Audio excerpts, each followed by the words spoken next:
Thanks for tuning in to Crazy Manga Stories. Give a thumbs up, subscribe, and hit the bell for more betrayal stories. The sleek, modern kitchen gleamed under the soft light of the pendant lamps as Andrew poured his second cup of coffee. His eyes lingered on the marble countertop where Sophia's laptop sat closed, as if sealing secrets beneath its unassuming exterior. She had left early that morning, dressed in a sharp navy blazer and penciled skirt, her explanation rehearsed and confident. "Big conference at the Ritz downtown," she had said, her lips curving into a smile that didn't quite reach her eyes. "All the department heads will be there. It's a great networking opportunity." Andrew had nodded, offering an encouraging smile. It was the kind of response Sophia likely expected. After all, they had built a marriage on trust. Or so he thought. But something about her demeanor gnawed at him. Over the past few weeks, subtle cracks had appeared in the seamless facade of their life together. Her phone, once left carelessly on the kitchen counter, was now glued to her hand. Conversations that used to flow naturally had become stilted, her laughter forced.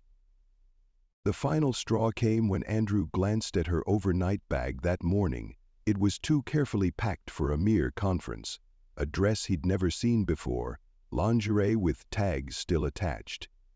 He didn't want to jump to conclusions, but his mind raced with questions he couldn't silence. Later that day, Andrew dialed the Ritz-Carlton. The receptionist's polite voice confirmed his fears. "Mrs. Sophia Walker? Yes, we have a reservation under that name, but it's for a private suite, not the conference block." Andrew felt his chest tighten as the receptionist continued. "No conference rooms are reserved under that name either. Is there anything else I can help you with, sir?" "No, that will be all, thank you," he replied, his voice steady but his pulse racing. He sat at his desk, staring out the window at the golden hues of the autumn trees. The love he felt for Sophia warred with the sinking dread pooling in his stomach. A man who prided himself on logic and reason, Andrew knew he couldn't act on suspicion alone. If he confronted her without proof, she would dismiss him, maybe even laugh at his insecurity. A quiet resolve settled over him. He would find out the truth, not to catch her, but to confront the reality that his marriage might not be what he believed. Andrew picked up his car keys. "Need to know," he murmured to himself as he headed to the Ritz-Carlton. The weight of betrayal hung in the air, unspoken, but suffocating. And as he drove through the city, his analytical mind began forming a plan. Andrew parked his car in the underground lot of the Ritz-Carlton, his heart hammering against his ribs. The gleaming cars around him, luxury sedans and sports coupes, seemed to mock his resolve. He knew he couldn't just march into the lobby and demand answers. Instead, he needed to rely on strategy and subtlety, tools that had always served him well in his career as a systems analyst. He had unraveled countless corporate mysteries over the years. This time, though, the enigma was personal. The lobby was a swirl of opulence and activity, guests bustling to and fro with the easy confidence of people who belonged. Andrew, however, felt like an intruder in this world. He stepped up to the front desk, his face an expression of calm professionalism. "Good evening," he said to the concierge, flashing a polite smile. "I believe my wife, Sophia Walker, might have checked in earlier today. I was supposed to meet her, but I may have misplaced her room number. Could you assist me?" Right." The concierge glanced down at her computer, her fingers flying across the keyboard. "Let me see. Yes, Mrs. Walker is in room 1124. Would you like me to connect you?" "No need," Andrew replied smoothly, his mind already racing. "I'll surprise her."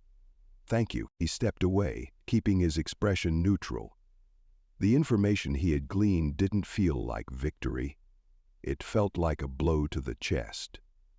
She had, indeed, checked into the hotel, but not under the guise of a work conference. A private suite on a weekday was hardly standard for corporate events. Andrew lingered by the elevators, watching as guests came and went. He needed a plan, but his emotions threatened to overtake him. He thought of Sophia's warm smile from their early years together, the way her eyes lit up when they talked about their dreams. What had changed? When had the distance begun? No. Before Ellie, shaking off his emotions, Andrew noticed a housekeeping cart near the service elevator. Inspiration struck. With practiced ease, he approached the attendant, a young man barely out of his teens. "Excuse me," Andrew said, holding out a crisp $50 bill.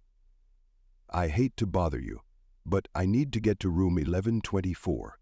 It's a surprise, and I'd like to knock without using the elevator chime. Would you mind letting me up through the service lift?" The attendant hesitated for only a moment before pocketing the bill. "Sure thing, sir. Right this way." The service elevator was cramped and smelled faintly of cleaning chemicals, but Andrew didn't mind. It wasn't about comfort. It was about answers. The ding of the elevator's arrival on the 11th floor sent a jolt of adrenaline through him. The attendant gestured toward the hallway. "Just down that way," the young man said, retreating back into the elevator. Andrew walked slowly, each step feeling heavier than the last. When he reached the door to room 1124, he paused. His hand hovered over the brass number plate, his mind spinning with scenarios. What if she was inside, alone, watching television and preparing notes for a conference that didn't exist? What if his doubts were unfounded, his imagination running wild? He knocked. The sound echoed louder in his mind than it had in reality. Footsteps approached from within, and the door swung open. There she was. Sophia stood in the doorway, wearing an outfit far too casual for a corporate event, a loose cardigan and jeans. Her face, usually poised and composed, twisted in shock and confusion. Behind her, Andrew saw the corner of a suitcase and the unmistakable figure of a man. He was tall, dark-haired, and wearing a shirt unbuttoned at the collar, as if the two of them had just been relaxing together. "Oh, Andrew," Sophia said, her voice trembling as she stepped forward, blocking his view of the room's interior. "What are you doing here?" Andrew's gaze flicked over her shoulder to the man, who was now frozen in place, his hand gripping the edge of the sofa. It was as if time had stopped. Andrew took a slow, deliberate step back, pulling out his phone. He raised it and snapped a single photo. The click of the shutter was like a gunshot in the silence. "I'm here because I needed to see the truth," Andrew said, his voice calm but steely. "And now I have." Sophia reached out, her face crumbling. "Wait, let me explain," put in Rachel. Margaret's body didn't do a work of physical movement, but Andrew was already walking away, leaving her words to hang in the air like a fading echo. He wasn't ready for explanations. Not yet. As the elevator doors closed behind him, Andrew felt the weight of betrayal pressing down. But alongside it was something else. Clarity. He wasn't here to salvage Sophia's lies. He was here to face them head-on. The drive home from the Ritz-Carlton was a blur for Andrew, the city lights bleeding into the darkening evening. He had kept his composure in the hotel, but now his hands gripped the steering wheel so tightly that his knuckles ached. Every turn brought memories of Sophia flooding back, their wedding day, the nights spent laughing over shared jokes, the dreams they'd carefully woven together. How could someone who promised forever be so comfortable shattering it? Back home, Andrew sat in the quiet of his living room, the photo he had taken burning a hole in his mind. The image of Sophia standing in that doorway, her lover a blurred figure in the background, was stark proof of her betrayal. He stared at his phone, debating his next move. He could confront her immediately, call her, or wait for her to return. But deep down, he knew this moment demanded something more deliberate, something final. An hour later, the sound of a car pulling into the driveway jolted Andrew from his thoughts. He glanced at the clock. Sophia was home. He watched through the front window as she stepped out of the car, her expression unreadable. She hesitated at the door, her keys jangling in her hand, as if she were steeling herself for what awaited inside. When Sophia entered, she froze at the sight of Andrew sitting on the couch, his phone resting on the coffee table in front of him.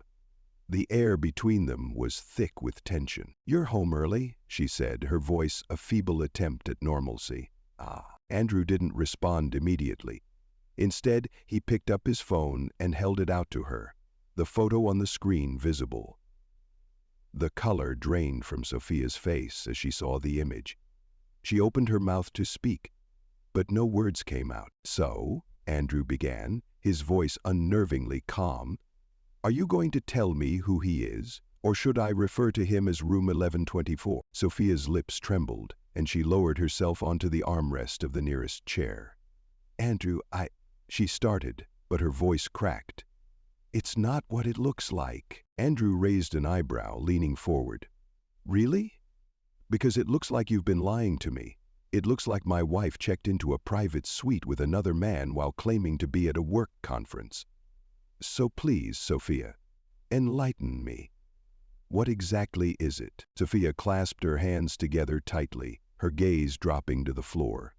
"It's complicated." "No!" Andrew snapped, his tone sharper now. "It's simple. Either you're faithful or you're not. Complicated is just another word for excuses." Tears began to well in Sophia's eyes. "I never wanted to hurt you," she said softly, her voice shaking. This wasn't planned. It just happened." Andrew laughed bitterly, the sound harsh and unfamiliar. "It just happened." "Affairs don't just happen, Sophia. You made a choice.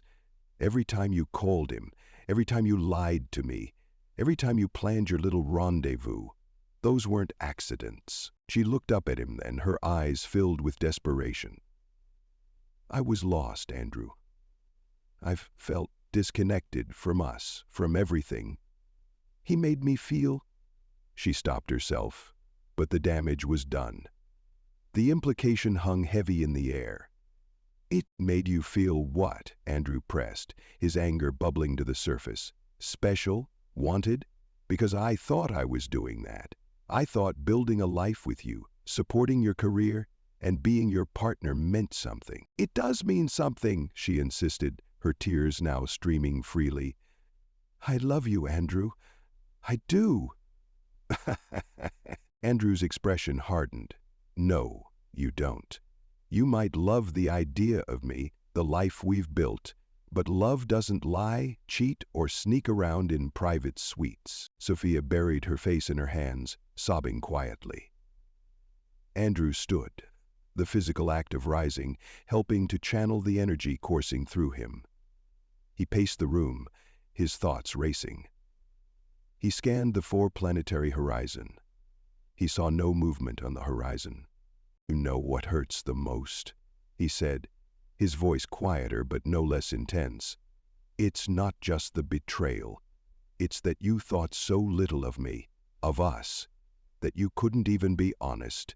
You stole my choice to fight for this marriage, or to walk away from it." "I didn't know how to tell you," she murmured, her voice muffled by her hands. "You didn't want to tell me," Andrew corrected, "because you knew the truth would force you to face consequences.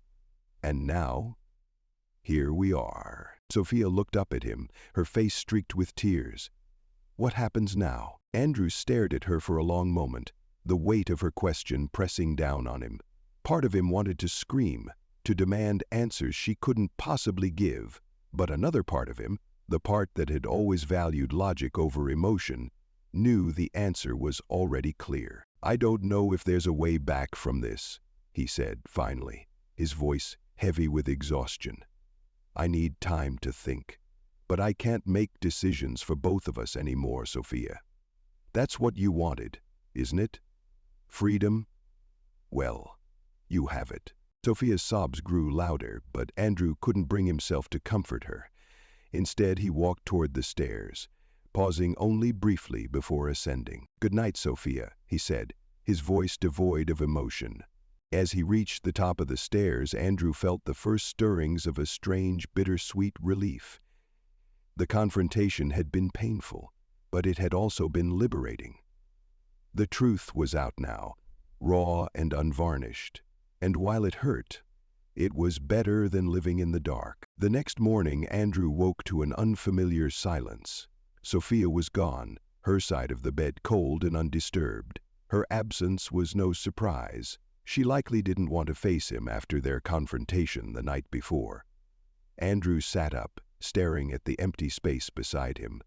He had once believed that space would always be hers, but now it felt like a void he couldn't wait to fill with something, anything. Better than lies. He moved through his morning routine mechanically, each task feeling heavier than it should. Every corner of the house carried memories of Sophia. The cheerful yellow walls of the kitchen, once alive with their shared laughter, seemed suffocating now. A reminder of the promises they had made mocked him with its frozen moment of happiness. Andrew sipped his coffee and stared at his laptop. He had already sent an email to his lawyer the night before, laying out the basics of the situation. Now, he sat on the brink of his next move, exposing the affair not just to Sophia's colleagues and family, but also to the lover who had so cavalierly entered their lives. He opened his email drafts. The message was concise, unemotional. He attached the photo he'd taken at the hotel door and included a brief explanation. The recipient? Sophia's department head and HR department at her workplace. She had used the guise of a business conference to conduct her affair, an unethical breach that could not be ignored. The second email was addressed to James, Sophia's lover. Andrew had found him easily. A cursory search of Sophia's social media showed photos of him, tagged in group outings and office events. Andrew didn't waste words here either. He sent the same photo and included a simple message. I know who you are and what you've done. You've violated my trust and disrespected my marriage. Actions have consequences, and you'll soon see that. Clicking send on both emails felt like exhaling a long-held breath. It wasn't vindictive. It was about reclaiming power in a situation where he had felt utterly powerless. Later that afternoon, Andrew's phone buzzed incessantly. Sophia's name flashed across the screen, but he ignored it. Moments later, a text appeared. Sophia, Andrew, we need to talk. Please answer me. He set the phone aside, unwilling to engage. Instead, he focused on his next task. He gathered financial documents, utility bills, and mortgage papers into a neat pile. Divorce wasn't just a decision, it was a process, one he intended to handle with precision. Plates clinked. Around midday, there was a knock at the door. Sophia stood on the porch, her face pale, her hands clutching her phone. She looked smaller than he remembered, as if the weight of her deceit had finally settled on her shoulders. Can I come in? She asked, her voice hesitant. Andrew stepped aside without a word, gesturing toward the living room. She sat on the couch, her posture tense, her gaze darting around as though searching for something familiar to hold on to. I saw the emails, she began, her voice trembling. Why would you do that? Andrew leaned against the doorframe, his arms crossed. Why would I do that? Why wouldn't I? You lied to me, betrayed me, and tried to hide it behind a facade of normalcy. Did you think there would be no consequences? Tears welled in her eyes. I made a mistake, Andrew. I wasn't thinking clearly. But going public, sending that photo to my boss, to James, that's cruel. It's going to ruin everything. Andrew's voice was cold. It wasn't me who ruined everything, Sophia. You did that, the moment you decided to cheat. I'm just ensuring there's accountability. Sophia buried her face in her hands. I've already heard from HR, she said, her words muffled. They're opening an investigation. I could lose my job. Andrew shrugged. Actions have consequences. Isn't that what people say? Her head shot up, her eyes filled with desperation. Please, Andrew, can we fix this? I'll quit my job. I'll do anything. I love you. I still love you. Andrew laughed bitterly. You love me? You love me so much you lied to my face, snuck around with another man, and jeopardized our entire marriage? That's not love, Sophia. That's selfishness." Her tears turned to sobs, her shoulders shaking. Andrew watched, his own emotions swirling. Part of him ached to comfort her, but the betrayal was too raw, too deep. "I don't think you understand," he said after a long pause. "This isn't something we can fix. You've broken the foundation of what we had. Without trust, there's no marriage, and I can't trust you anymore." Sophia's sobs grew louder, but Andrew stood firm. He had made his decision. "I've already contacted a lawyer," he said, his tone flat. "We'll work through the divorce amicably for both our sakes. But this, whatever we were, it's over." Sophia looked up, her face streaked with tears. "Please, Andrew," she whispered. "Don't do this. I can change." But Andrew had heard enough. "You had the chance to be honest, Sophia. You didn't take it. Now, we both have to live with the consequences." He stood, signaling that the conversation was over. Sophia lingered a moment longer, her eyes searching his for any sign of forgiveness. Finding none, she left quietly, the door closing behind her with a soft finality. As the sound faded, Andrew sat down, exhausted but resolute. The fallout of Sophia's betrayal had been devastating, but it had also given him clarity. He wasn't the one who had destroyed their marriage, but he was the one who would rebuild his life, stronger and more honest than before. Days turned into weeks after Sophia left the house for good. The echoes of her presence lingered. Her favorite mug still sat in the cabinet, her perfume faintly clinging to the bedroom curtains. Each reminder was a small stab to Andrew's heart, but he resisted the temptation to fall into despair. He had made his choice, and now it was time to move forward. The divorce process began with efficiency. Andrew's lawyer, a no-nonsense professional named Carla Mendez, walked him through the steps with practiced ease. Carla was kind but firm, and Andrew appreciated her candor. "This is going to hurt," she said during their first meeting, "but the hurt won't last forever. You've already taken the hardest step, acknowledging it's over." Sophia, surprisingly, didn't contest the divorce. Perhaps the weight of her guilt silenced her protests, or perhaps she knew her position was indefensible. Their communication was limited to emails and lawyer-mediated exchanges. She agreed to vacate the house and to a fair division of assets. Andrew noticed how quickly her insistence on saving the marriage had dissolved into quiet acceptance. In moments of solitude, Andrew found himself reflecting on the past, dissecting every interaction and memory for clues he might have missed. He replayed the early days of their relationship, their wedding, the plans they had made. There was a time when he had been certain their love could weather anything. Yet, as he sifted through the rubble of their life together, he realized the cracks had been forming long before the affair. Sophia's betrayal wasn't just about her infidelity. It was a symptom of something deeper, something that had festered unnoticed. He had been so focused on providing stability, building their future, that he had overlooked the small, subtle ways they had grown apart. While it didn't absolve her actions, it helped Andrew understand that the failure of their marriage wasn't his burden alone. To distract himself, Andrew threw himself into work. His analytical mind, so adept at solving problems, now served as his anchor. Projects that had once felt routine became a welcome challenge, pulling him out of his emotional haze.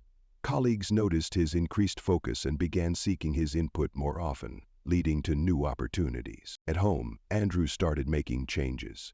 The wedding photos came down, replaced by artwork that spoke to his evolving tastes.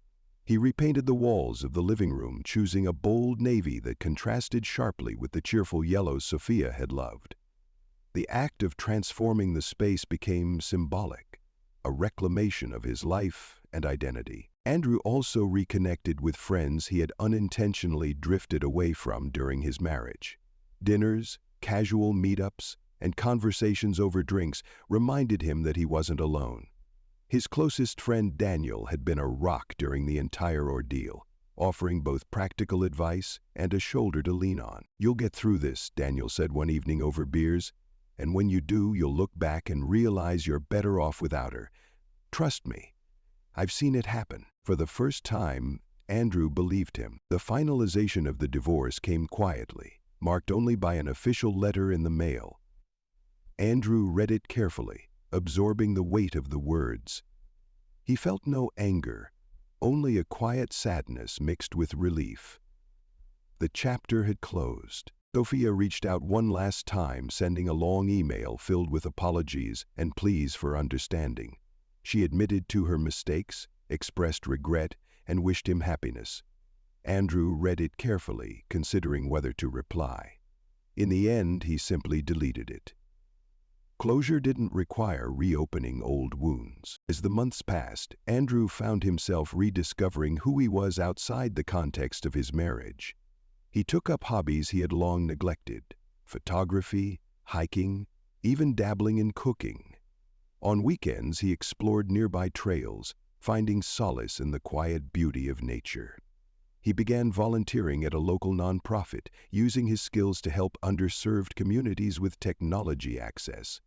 One evening, after a particularly rewarding day at the nonprofit, Andrew sat on his back porch with a glass of wine.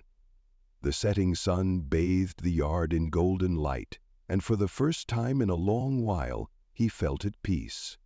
He thought about the man he had been when he married Sophia, hopeful, ambitious, eager to build a future. That man was still there, but now he was tempered by experience, wiser and more resilient. Andrew knew he wasn't ready for another relationship, not yet. But he also knew that when the time came, he would approach it with a clearer sense of what he wanted and deserved: trust, honesty, and partnership. These were the cornerstones he would demand. He was satisfied with his course of procedure and with the way things had come out. The road ahead was uncertain, but Andrew no longer feared it. He had survived betrayal, heartbreak, and the dismantling of a life he once thought unshakable, and now, standing on the other side of that pain, he was ready to embrace the possibility of a future filled with hope and authenticity. For the first time in weeks, Andrew felt like he could finally see the path ahead, however uncertain it might be.